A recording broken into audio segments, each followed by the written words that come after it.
Je, mwaka 2025 nini umefanya? Malengo yapi umeyatimiza? Kipi kitakufanya ukumbuke mwaka uliopita kama mwaka uliobadilisha maisha yako? Usiseme kuwa huna bahati. Hapana, ni vile hukuwa na kusudi la kufanya kwa mafanikio. Je, unataka kuniambia kwamba kuna mtu alikuambia kuwa sio mwaka wako wa bahati? Kama mwaka 2025 ulikupita kama kimbunga, hupaswi kuuacha mwaka 2026 upite tu hivyo hivyo kirahisi. Hii inanikumbusha hadithi ya mzee mmoja wakati wa umauti ulivyokaribia. Alimwita mmoja ya wajukuu zake na kumwambia kuwa mimi sina muda, nitatangulia. Siku zangu naziona zimekaribia, ila hakuna chochote nilichoachia kama kumbukumbu yangu. Sina mali wala nyumba, basi nanyi msiwe kama mimi. Tukapewa jina la ukoo usiojituma au ukoo unaombaomba kuliko yatima. Ukweli ni kwamba mafanikio hayaji tu kwa bahati, bali ni maamuzi, utayari, uthubutu ndiyo ngao muhimu ya kufika unapopahitaji. Sasa leo nakuletea mambo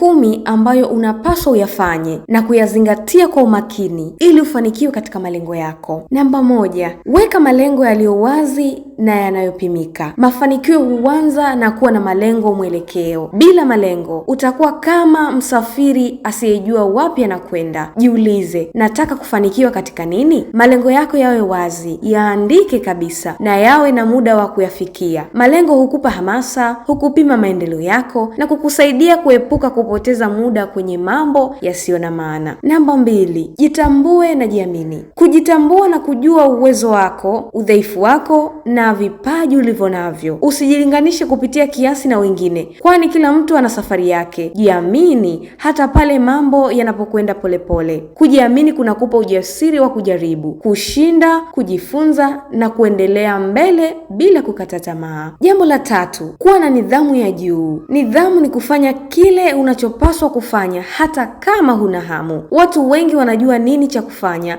lakini hukosa nidhamu ya kutekeleza. Nidhamu katika muda, fedha, kazi na tabia zako za kila siku ni ngozi kuu ya mafanikio ya kweli na ya kudumu. Namba 4, tumia muda wako vizuri. Muda ni rasilimali adimu ambayo ikipotea hairudi. Panga siku yako, weka vipaumbele na epuka kupoteza muda kwenye vitu visivyo na tija. Kumbuka, tofauti kati ya mtu aliyefanikiwa na asiyefanikiwa mara nyingi ni matumizi ya muda, si uwezo. Namba 5, jifunze kila siku na kujiendeleza. Ulimwengu hubadilika kwa kasi na anayesimama huachwa nyuma. Soma vitabu, fuatilia maarifa mapya, jifunze stadi mpya na kuwa tayari kubadilika. Elimu na maarifa huongeza thamani yako na kukupa fursa nyingi zaidi za kufanikiwa. Namba 6, chukua hatua na usiogope kushindwa. Mawazo mazuri bila hatua ni ndoto tu. Chukua hatua hata kama si kamilifu.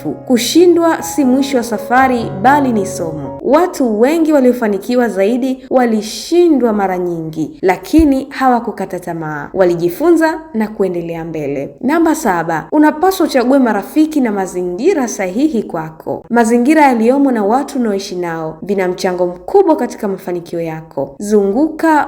Kuwa na watu wanaokutia moyo, wanaokukosoa kwa kujenga na wanaokuonesha njia sahihi. Epuka marafiki wanaokurudisha nyuma au kukuondolea ndoto zako. Haifai kabisa. Namba 8, kuwa na mipango ya fedha. Mafanikio hayahusu pesa pekee, lakini pesa ni sehemu muhimu ya maisha. Jifunze kuokoa, kuwekeza na kutumia fedha kwa heshima. Usitumie kile unapopata. Mipango mizuri ya fedha hukupa uhuru na utulivu kufuata ndoto zako bila hofu. Namba 9, dumisha maadili na uadilifu. Mafanikio ya kweli yanajengwa juu ya uaminifu na maadili mema. Usitafute mafanikio ya haraka kwa njia za mkato zisizo halali. Na hii ni mara nyingi kwa watu wengi sasa hivi wanatumia njia ya mkato isiyo halali na mwisho wa siku huwaathiri sana katika maisha. Jina jema lina thamani kuliko mali nyingi. Uadilifu hukujengea heshima, kuaminika na mafanikio ya muda mrefu kabisa. Namba 10, usikate tamaa, endelea kusonga mbele. Safari ya mafanikio ina changamoto, maumivu na vikwazo. Kutakuwa na nyakati za kukata tamaa, lakini usikubali kukata tamaa ikushinde. Endelea kusonga mbele hata kwa hatua ndogo. Uvumilivu na subira ni silaha kubwa ya mtu anayelenga kufanikiwa. Nihitimishe kwa kusema kuwa mafanikio si mahali mahali unapofika kwa siku moja, bali ni mchakato unaohitaji uvumilivu, nidhamu na imani binafsi. Ukizingatia na kuyatekeleza mambo haya 10 kwa vitendo, si kwa kusoma tu, utaanza kuona mabadiliko chanya katika maisha yako. Kumbuka, anza pale ulipo, tumia ulicho nacho na fanya uwezavyo, mafanikio yatakufuata. Mwandaaji na msimuliaji wa makala hii ni mimi Amina Lumwecha. Usisahau kusubscribe, kushare,